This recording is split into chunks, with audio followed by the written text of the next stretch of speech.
Let's go more in depth on the Maryland versus Towson game. You are Locked On Terps, your daily podcast on the Maryland Terps. Part of the Locked On Podcast Network, your team every day. What's up, everyone? I'm Tre Moore, host of Locked On Terps, part of the Locked On Podcast Network, your team every day. And thank you for making us part of your day. And today's episode is brought to you by Birddogs. Go to birddogs.com/lockedoncollege or enter promo code LockedOnCollege for a free water bottle with any purchase. You won't want to take your Birddogs off, we promise you. I'm joined by my co-host, Zach Kurlander, who's back, and I can't wait to hear Zach's thoughts over on the games. We're 1-0. That's really all that matters. I thought we played pretty well. There's plenty of stuff to fix, but I'm curious overall, Zach. We haven't been able to hear your thoughts on the game. What are your thoughts overall?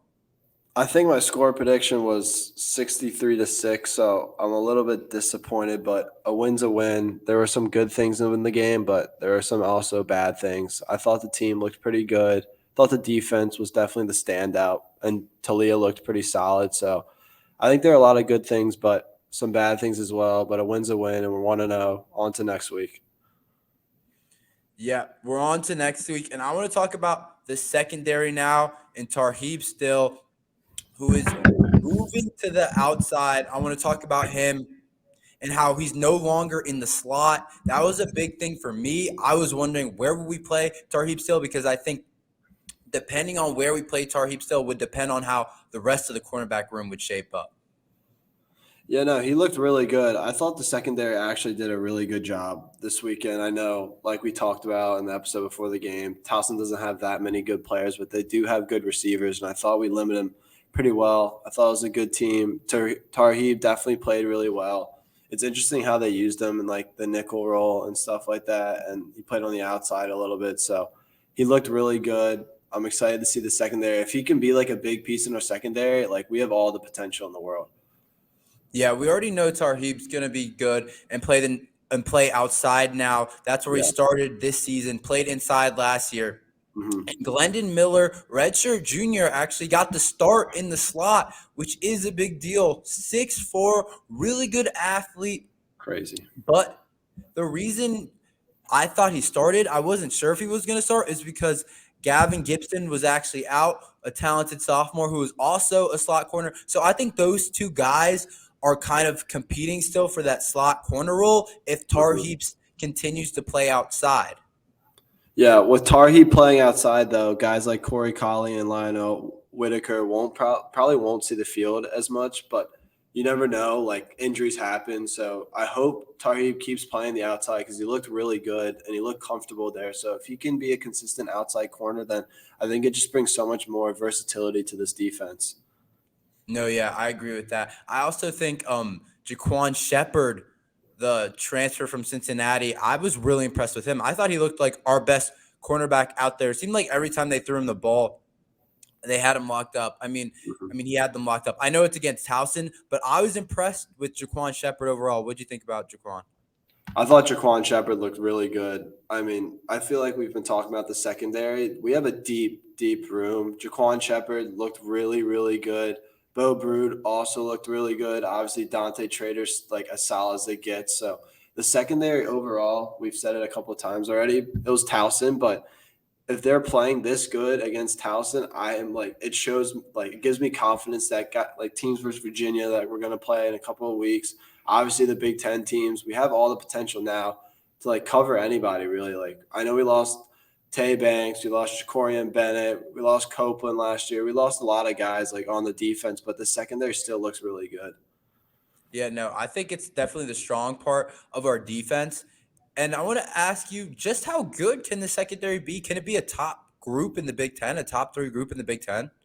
I think it definitely can. I don't know what your thoughts are on it. I'd love to hear that, but I think this can definitely be a top 3 unit, top 5 unit. Like, we just have to build consistency, and I think the more we play, the better we'll get. So it's a great start to the year. What are your thoughts on it? No, I agree with that too. I think there's like Michigan has a couple really good corners. Like they got Will Johnson, Yeah. who was a freshman last year, who's like one of the best players in the country. Penn Mhm. State has like King, who's really good corner, who's projected to go like top 10 to draft. Both of those schools have really good cornerbacks. And of course, Ohio State has guys. But I think in terms of us, I think you can put our group with anybody. Tarheeb Still is ranked as a top 5 cornerback in Mhm. the Big Ten by Big Ten analysts. And then if you look at Beau Brade, he was ranked as a top 5 safety in college football by some people. They think he's a top 5 safety going into next year's NFL draft. And Yeah. then Dante, of course, sky's the limit for Dante. So I think the secondary has a chance to be one of the best units in the Big Ten. It's going to have to come together. That's why I think Tarheeb playing the outside and having Jaquan Shepard on the other side is really important, because I think the slot role is really going to kind of define how far we go or how good it is, because I know what to kind of expect from the other 4 guys. But like the slot role, I'm honestly unsure, because like guys like Marvin Harrison and Mecca Mbuka, like whoever we play, Penn State, whatever, their best wide receivers, offensive coordinators, they know how to move things around. They can move those guys inside to get matchups against our slot guys. And I don't know if they can stick with them right now. I'm unsure of how that's going to go. But right now, I have confidence in that room. I even have confidence a guy like Lionel has to play or Corey Coley has to play. Obviously, not as much as the starters in Jaquan and Tarheeb, but I feel pretty good overall about the group being like a top 5 secondary in the Big Ten, and I think it's the strength of our team. Yeah, I think also like the versatility on this defense, like we can run zone, we can run man. So like you said, like when we play Marvin Harrison and Abuka, obviously, and they got other guys too. Like it's not just those 2 guys. They got Fleming. They have a really good team. But for instance, like we can drop into zone packages because of our 2 safeties are so good, but also our corners are really good at man to man. So our defense can really like do anything. Like if we can get constant pressure on the quarterback, which it looked okay this weekend. I thought it was all right. I thought it was pretty good, but I definitely think like the secondary can lead us to beating anybody really, because we can run any coverage, and I'd be comfortable with any of the guys out there. No, I 100% what you agree with what you said about the versatility, because if you look at it, it's just filled with a bunch of versatile players. Just Tarheeb can play. athletes. It's literally just athletes. Tarheeb can play the nickel. He can play the outside. Dante and Beau Brade can just cover a ton of ground, so he can run safety, can run man. Beau Brade can play in the box, so can Dante. There's so many different ways that the secondary can go about it that it allows for us to have a really good secondary and a back unit that I have trust in and that we're going to need this year. I thought, like you said, I thought the defensive line played solid. I think it had 2 sacks, but we generated a lot of pressure. I thought it played pretty well, but can they continue that? They're a young group. I don't know. The secondary can hold up, though, and we can get more coverage snaps. Those can happen a lot. So I think it all just depends on what happens after this. Yeah, definitely. Are the Terps too pass happy? We'll tell you after this message from Birddogs.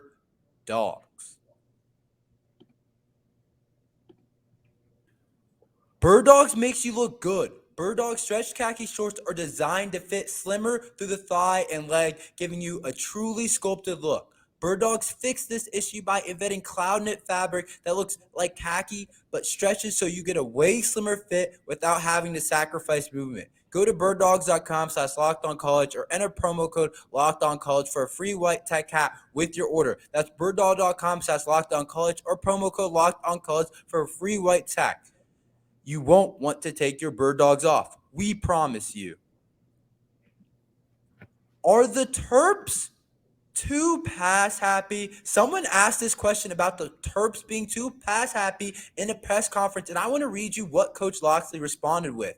Pass happy? Okay. Okay. We run our offense. When we game plan, we look to see what gives us advantages, and if it's throwing a ball because of the contour of the defense they play, you know that we're one of those defenses that plays what we call zero rat, where safeties are low at 10, they don't back up, the corners really are off, and it's kind of man coverage. And so when people play man, they get extra guys in the box, so you want to throw the ball.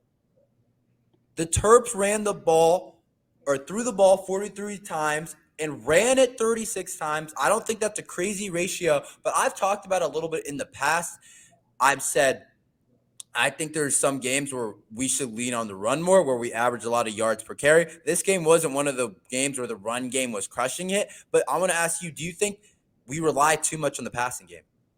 Yes. I think we threw the ball way too much. I'm going to be completely honest. Roman Hemby is one of the best running backs in the country, and I felt like he barely got the ball, honestly. Like he got a decent amount of touches, I would say, and then Littleton, of course, but Taulia should not be throwing the ball that much. And it's kind of weird because you see 43 throws and 36 runs, which is kind of crazy because it's pretty balanced. But if you watch the game, it felt like we were throwing the ball way more than running it. No, it Like, did. you know what I mean?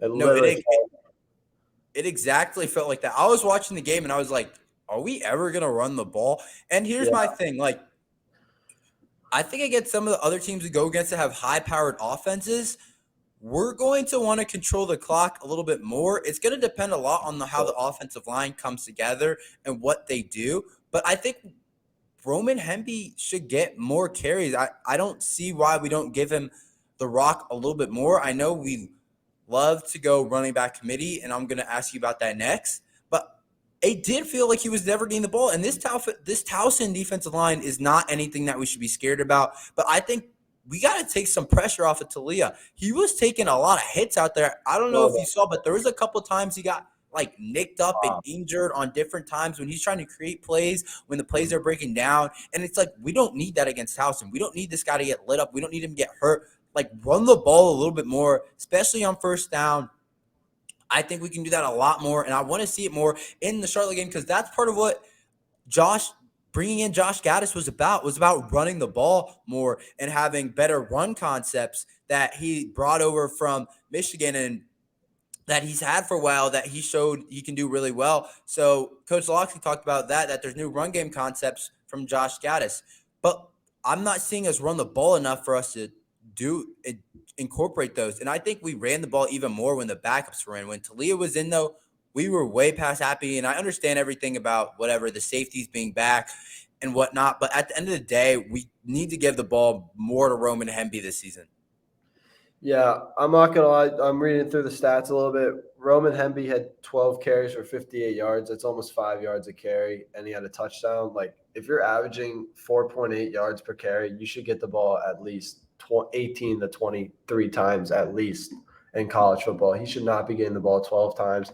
Littleton, like you said, because they're doing a little bit of running back committee, which I'm not too big of a fan of right now. He had 10 carries to 37, and then Edwards, Taulia got some carries, and a bunch of the backups ran the ball late in the game. So when it actually mattered, we threw the ball more. It's a 7 to throw and run difference, which seems like it's not a lot, but I think in the beginning of the game, we were really pass heavy. And like you said earlier, like Taulia was getting like popped. He came up, he limped a little bit.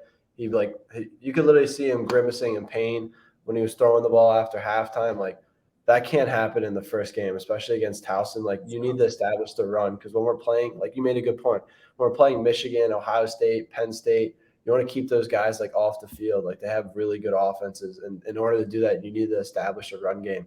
And if Hemby's averaging 4.8 yards per carry, there should be no reason why he's not getting the ball at least 20 times a game. Yeah, and I mean, we even want to see that number climb more for Hemby, probably against Towson. Like, it should probably go up even more. But if he's averaging like 4.8 yards per carry against like a Michigan, like, we got to give him the ball because it's hard to move the ball against Big Ten opponents. And I think the run game is something that we've been lacking. I think it's kind of holding us back in a way. But I want to know, you touched on it a little bit, but what are your thoughts about Maryland overall just rotating a lot of guys in and out? But if you look back, I'm okay with it against Towson. But if you look back at it into last year, they just seem to never – they love to rotate so many different guys in and out of the game. I'm just curious what your thoughts are. Honestly, like, I've always been like, give the ball to the hot hand. So I guess the committee, I don't have an issue with it really, but I think Hemby, like, in order to get somebody hot, you got to give them like opportunities. And I don't think 12 carries is nearly enough for a guy like Roman Hemby. Like, I think Littleton's a good player. Don't get me wrong, but to be honest with you, I think Hemby's way better. And the fact that he's only getting 2 more carries than Littleton is ridiculous. I know we played Towson, like it's kind of a preseason game. We wanted to see what he had, but like Charlotte, Virginia, Michigan State, our next 3 games, if I don't see Roman Hemby getting at least 20 carries a game against those guys, then I'll be really disappointed because he's like probably the most consistent player on our offense outside of Taulia, I would say, maybe even over Taulia. Like he needs to get the ball more than 12 times, especially if he's averaging close to 5 yards a carry. No, yeah, that's what I would totally agree with that. I think Maryland starts.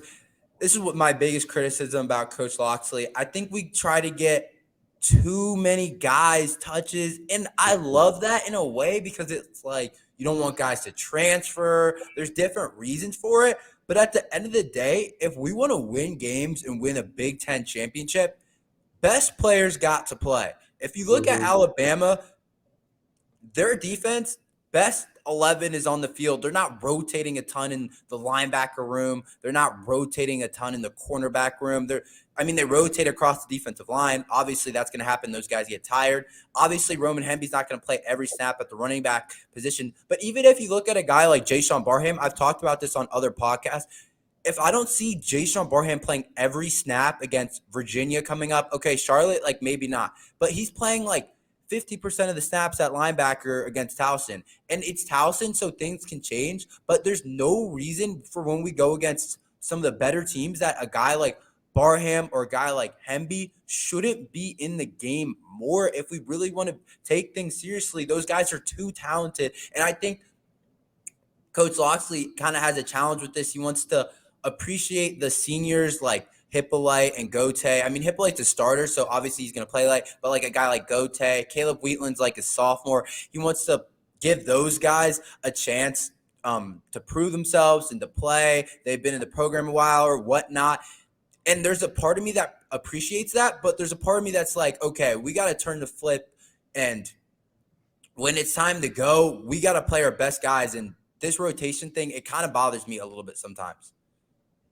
Yeah, just to sum it up a little bit, I think Coach Locksley is a great coach, but like there's a saying, like don't get too cute with it. Like just keep your best players on the field as long as possible. I'm just going to keep it pretty simple. No, yeah, I totally agree with that. But overall, I would say 2 pass happy, and I hope they run the ball a little bit more against Charlotte. But how concerned should we be about the offensive line? We'll talk about it after this ad from FanDuel. Get ready for the NFL season with incredible offers from FanDuel, America's #1 sportsbook. Right now, new customers can bet $5 and get $200 in bonus bets guaranteed. Plus, all customers who bet $5 will get $100 off NFL Sunday Ticket from YouTube and YouTube TV. Now is the best time to join FanDuel. The app is easy to use, and you can be on everything from spreads to player props and more. So visit FanDuel.com/lockedon and kick off the NFL season with an offer you won't want to miss. FanDuel, official partner of the NFL. College football season is here, and this season Locked On is kicking off your coverage with Locked On College Football Kickoff Live. Each Friday, Locked On will go live from 11 a.m. to 1 p.m. Eastern on every Locked On College YouTube channel. College Football Kickoff Live will cover playoff implications, conference rivalry games, and go in depth like only Locked On can, including insight and analysis from our stable of Locked On College hosts covering their team every day. Find Locked On College Football Kickoff Live every Friday from 11 a.m. to 1 p.m. Eastern on any Locked On College YouTube channel. You won't want to miss it. How concerned should we be about the Terps offensive line?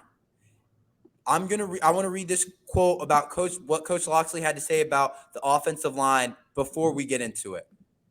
Yeah, it was a little weird for me. We were substituting offensive linemen in the middle of a series, which is not normal, but it goes back to what we've got, what we think are 9 guys that can play winning football for us. We're trying to figure out the best 5, and so we're mixing and matching. It shows the versatility that we have where guys can play guard, can play tackle, move guys in the center. So we're going to continue to try and play as many guys as we can. I like to get settled on the O-line, and we'll get a chance to evaluate the tape and see which group and which group played the best together and take the next step.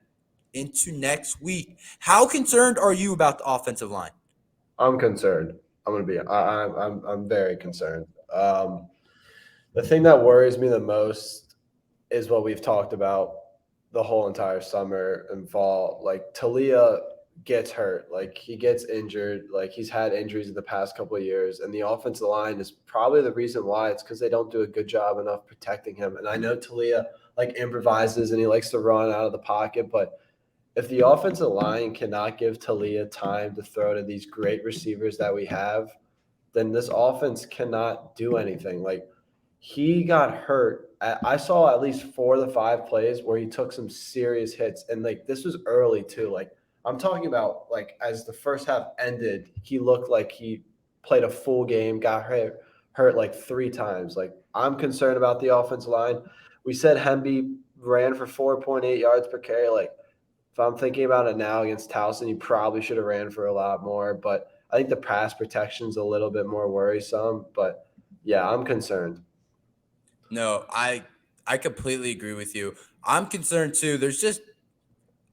I'm concerned about if we can find the best 5 all together and how well they'll just play overall, because it can hold back what we do on offense. We have awesome weapons on the outside. I talked about in the wide receiver room in the last podcast. Jay Sean Jones, Corey Dyche just might be the most talented player on one of the most talented players on the team with his speed he brings from the tight end position.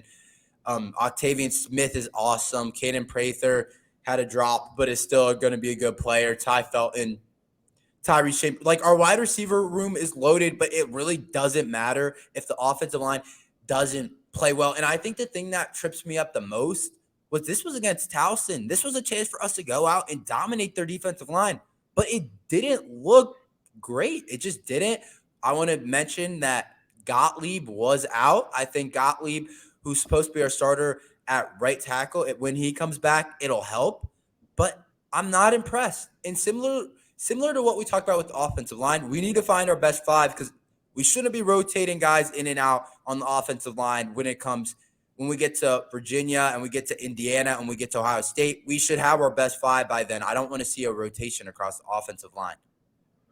Yeah, the offensive line, we've talked about the whole summer. It's our biggest concern, I think, about this team. I think it's the biggest hole on this team.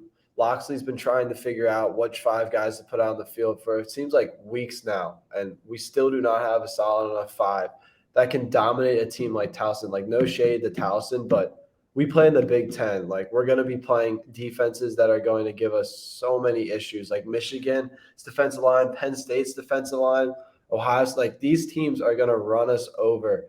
And the thing that bothers me the most, like, I'm going to ask you, like, can Taulia overcome the poor offensive line play? Like, what do you think? I mean, I think he can overcome it to some extent where it's like, okay, against Towson, he still is out of the pocket, making really good plays, but it's going to hold us back in some games against like a Michigan, against Ohio State. Like we said, we always talk about those, but even against like Michigan State, like just the solid Big Ten teams, because you just can't get anything done consistently when Talia's going all over the place. And I know it worked against Towson. He made so many plays outside the pocket. I was honestly really impressed with how he did. 4 touchdowns in the first half. I thought Taulia played awesome, but I think he can do it in some games, but I don't think every game he can, because some of those guys, those defensive ends, they're going to get faster. Those guys are going to be run fast 40 times. They're going to be able to get to him when he goes outside. And like you said, Talia's a small guy. He's 5'10". Yeah. He doesn't weigh a lot. He can get hurt. So I think he can overcome it against like a Towson. If it doesn't look good against Charlotte, he'll overcome it. But overall, if we want to have any chance of beating a big 3 or getting to 9-10 wins, I don't think he can just overcome it against those teams if we want to upset one of them or just win out against everyone else besides the big 3. But overall, what do you think? Do you think Taulia can overcome it? No, I'm going to say no. I agree with what you're saying. Like, he looked unbelievable against Towson. Like, don't get me wrong. I'm not throwing any shade to him. He played a great game. He did the best he probably could with his offensive line, the way they looked. But like I said, like we're in the Big Ten. Like he's not going to be surviving all these big hits for the rest of the season. Like that was the first game of the year, and he already looked like he was injured. So we're going to play teams like Michigan, Penn State, Michigan State, Indy. Like all these Big Ten teams are better than Towson, and our offensive line. I'm not going to sugarcoat it. Looked terrible. It looked so bad. It was tough to watch because Taulia. Like these receivers get open, and if you don't have time to throw the ball, it doesn't matter. And Talia's like so good when he has time because he can just survey the field. But when he doesn't have time, he's trying to do too much. That's also what I worry about. Yeah. With his offensive line, I'm afraid that he'll try to do too much out of the pocket, and then that's when the turnovers start to pour in, and then that's when we lose games. Like in order to have a successful offensive line, it's not just college, like the NFL too. If you don't have a good offensive line, you can't run your offense. So it translates to college too. Like the Eagles, like for example, like they had the best offensive line I think I've ever seen in a really long time. Did you ever like consistently see Jalen Hurts get pressured? Really, no. All the time in the world, like of course, he had A.J. Brown, Devontae Smith, Goddard, and all those guys. But his offensive line was the key to their success, I think, because Hurts could do whatever he wants. And back to the Maryland, I just don't think Taulia can sustain this good of play against high-quality teams. Maybe against these low-quality teams, but against the top dogs, I don't think he can overcome the poor offensive line play. I'm not saying he's going to be terrible, but I just don't think he'll play up to best Maryland quarterback ever, which right now he's looking to trend towards. But that's overall my thoughts. Thank you for listening today to Locked on Terps. Please like and subscribe. Tomorrow we're going to be coming back. We're going to start to get into Charlotte soon and start talking about them, and we'll continue to talk about this year's or the last game a little bit. But thanks for listening to Locked on Terps. Like and subscribe, like I said, and see you next time.